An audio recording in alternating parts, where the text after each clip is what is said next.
Huh? I muttered that, having tried many times, but the results were always the same. Moments later, my tablet chimed, telling me I'd received an email. It looked like it was from Eleanor.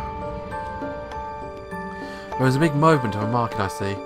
I received a warning from LaGuff about Chris's portfolio, but if you help, I'm sure it won't become a problem. I saw the news flash you spoke about. I know you asked me to stick to my work and I apologise. I was quite curious and wasn't able to focus on it. However, I could not find the data. The energy statistics from the lunar surface haven't been publicised for over 10 years. The only thing available is the minimum requirements to maintain the lunar capital. This can be confirmed on both Emerald Industries and the government's end. It appears the amount of energy flowing through the lunar surface has been calculated on the same scale as the major metropolitan city on Terra. Also, the commission Avalon collects from the energy exchange should only be about 3 billion moles a year, about 100 million moles a day in trade, so in fact 0.1%. Better a simple calculation. Difficult to believe it reaches 40 billion a year. Thus, the majority of earnings are traditionally from selling energy. However, the fact that the key data to Avalon's success is unpublished smells rather fishy, or could just be me thinking too deeply into it. It was ridiculous to think Avalon had used pressure to keep the data confidential. 10 years ago, Avalon was that large of a corporation. Eleanor joked, but likely she felt discouraged. She went on.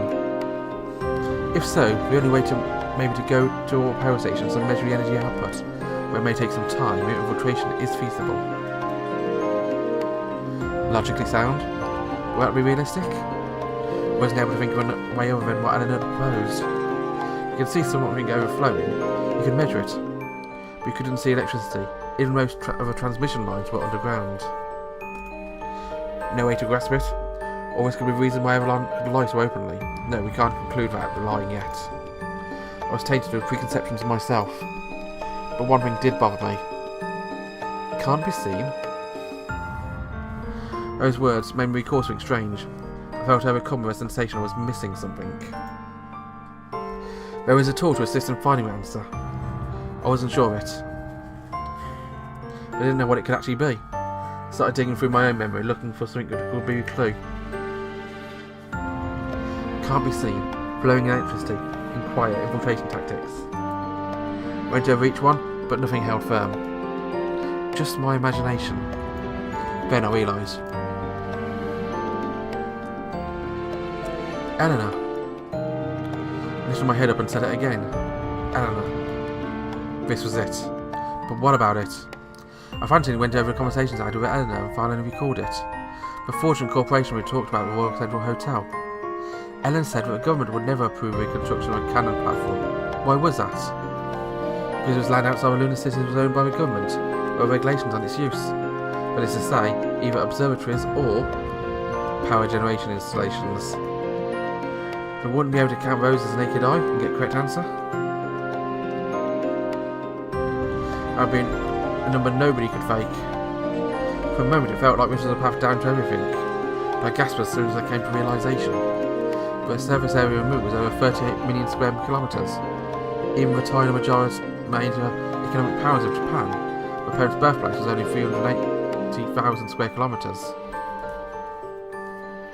I'd also heard before, but because it takes the moon 2 weeks to move between its noon and night cycle, the solar panel generation station was set fairly far from the cities.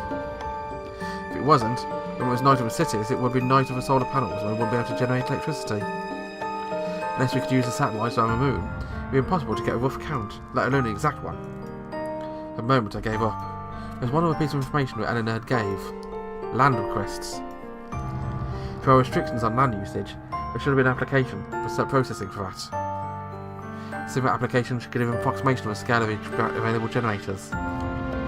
Solar panels' performance should be able to be about the same. The reason why Avalon couldn't monopolise the energy generation sector was likely because the water participation was so low.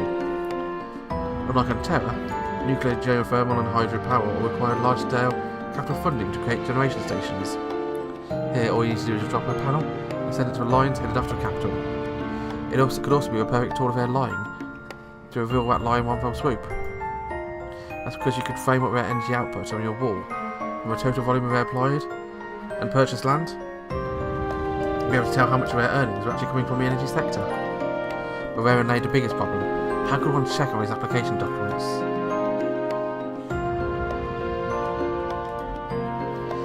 After thinking a bit, I recalled that Eleanor had confirmed at the government office she had checked whether or not the fraudulent company she tossed aside had applied for cannon installation.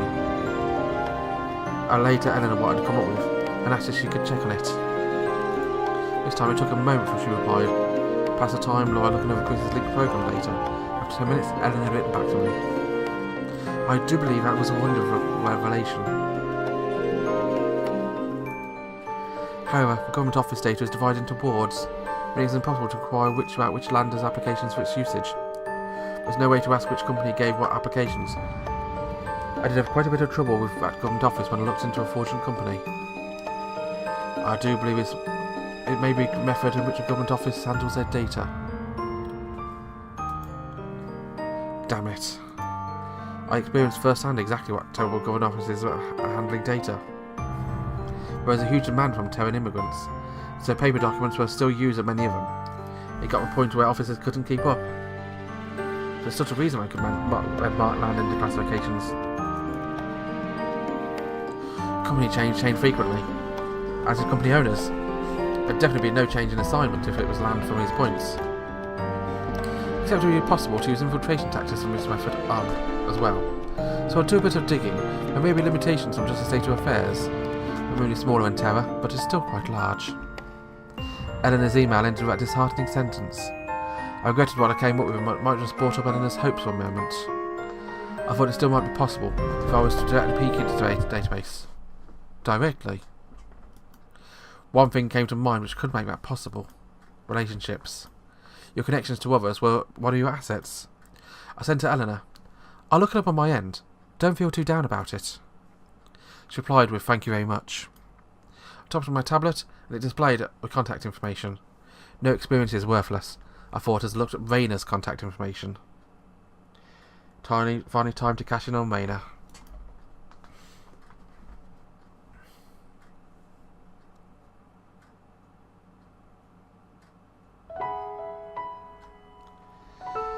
Whew, that was quite a night.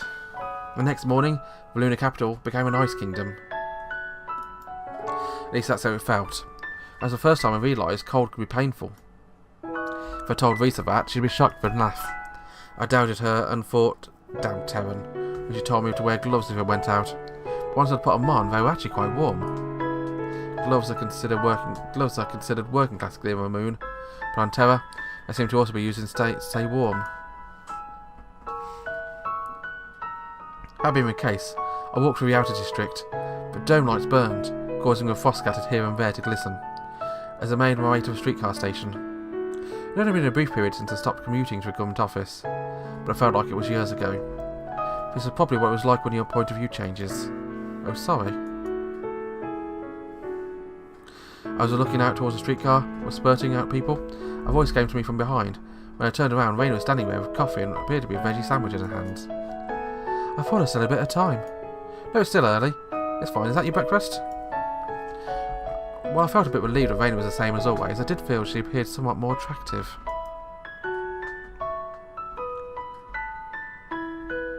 She does look a bit more mature. But looking closely, it's not like anything had changed since I had left. I could tell her clothes were the same. There were stains left on spoiled food. I then noticed I was looking at clothes of people walking around in Rayna's direction. Plain, worn, green clothes, which looked rather warm from how cold it was. Yes, lately I've been really liking my veggie sandwiches from the coffee stand over there. Oh, you said you didn't know breakfast, right? Normally I wouldn't, but things haven't been normal recently. Under Risa's roof, I couldn't really get away with his poor eating habits. Oh, she must have found a good workplace. Knowing about happiness in that world, Rayna's innocent dream-chasing smile made me almost accept the world could be like this. I imagined as I looked at this thing stuck in Rayna's ring finger. As someone thought, spending every day with her would be bliss. Well, no complaints.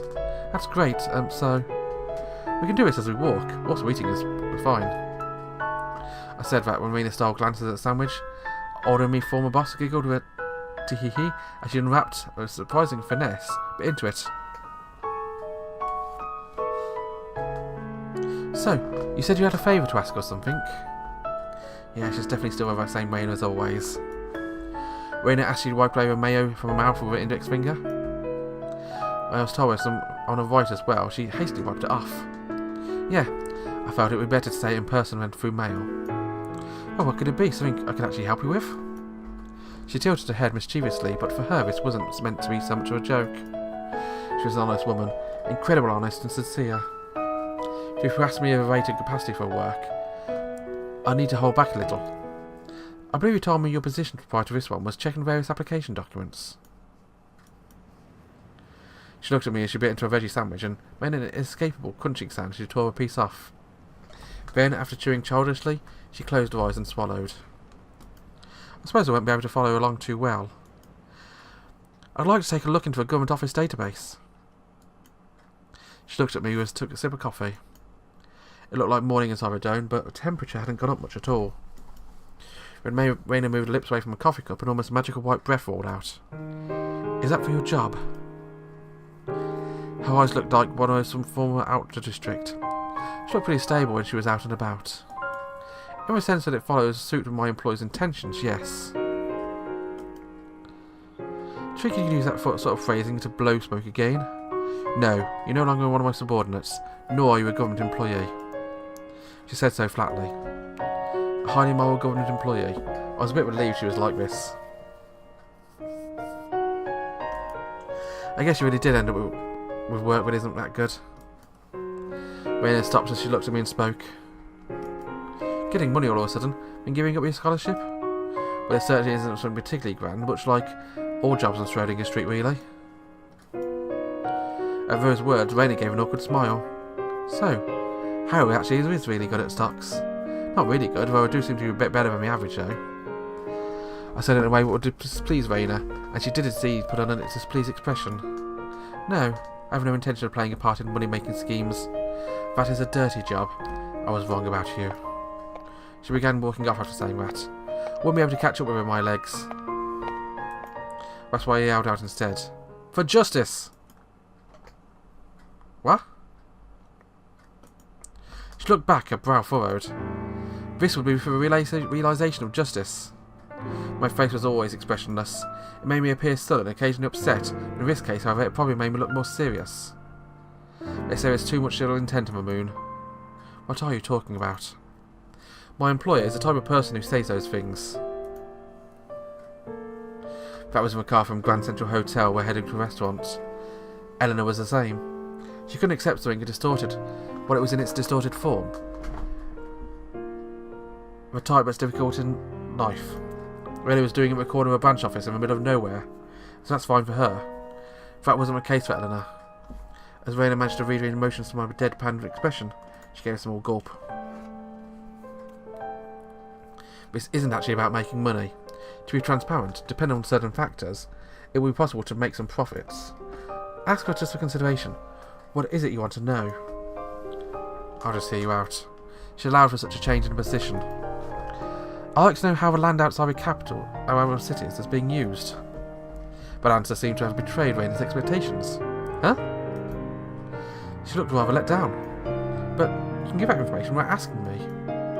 That I know, but I can't do that. Can't you say? She looked around a bit troubled, and walked back up to me and pulled me to the side of the street by the sleeve. What are you doing? I don't believe you're a type of person to break the rules to make money. Having met with great misfortune from Barton's inside of information 4 years ago, that critique stung pretty harshly. But it was true that after that incident I became abnormally wary of injustice. I'd like a full map of how the land on lunar surface is being used. A full map? Yes, my employer's already looked into it at a branch office, but only be able to inquire for land by each sector. But what we want to know is how much land a certain company on the moon is using. There's no way to do that other than by obtaining the data directly from the database and analysing it. No good? I'm not lying when I say it's for the sake of justice. That's the only way I could think it up. Raina turned her face to the side a bit when I spoke those words. If someone was watching us, it'd probably look like some man making advances of a faint-hearted woman on her way to work. But when Raina looked at me, her eyes were much kinder than expected. Do you know the lunar land regulations? Yes. She stared at me, then suddenly looked above her. At that moment, I thought the person before me was a much wiser individual than I imagined. It was like I read something like this in a novel before. She turned her gaze away from her dome and looked back at me. From one line of information to another, which would be me, right? Victorina said that, with a terrible serious expression on her lips, curled up into a grin, as if she was holding back a giggle. Please, this is for justice. But for now I cannot speak in detail. Act like I was in some sort of TV drama. I've felt really embarrassing before, but I said something like that out loud. It's true, right? We have no idea where this leaks could come out from. Got it. But we're even with this. Huh? The subsidiary application. I felt dumbfounded when that truly became expressionless. Honestly, not taking her that hostage until the very end. It's almost like I'm a bad one here. Yeah. I didn't have a faintest intention of doing something awful like using that as a hostage. But that was... Yes, that was my justice. You agreed, but also let me get away with it. Luna suffers in the field of ill will. So much so that even if you were to walk straight with good intentions, you went into it. Please do your best. She said that and began walking off. I think I can send an email for our lunch. Will that be alright? Ah yes, that'd be great. When it's realised, please tell me what kind of justice this was. Rayna spoke from afar, waving her hand back into the air, without even bothering to look back. I waved back like an idiot. A plain and small woman, seeing my eye for brand selection, only worked on stocks. Yeah, she's definitely high class.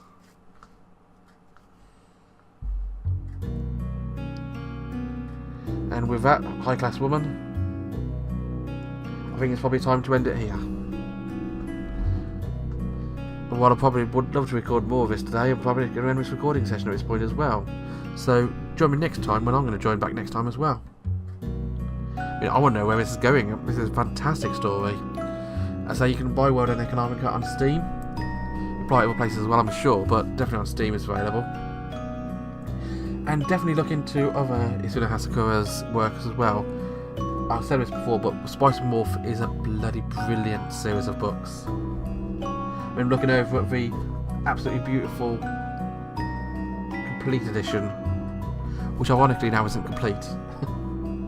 But yeah, Isuna Hasekura wrote Spice and Morph, wrote World End Economica. Fantastic writer.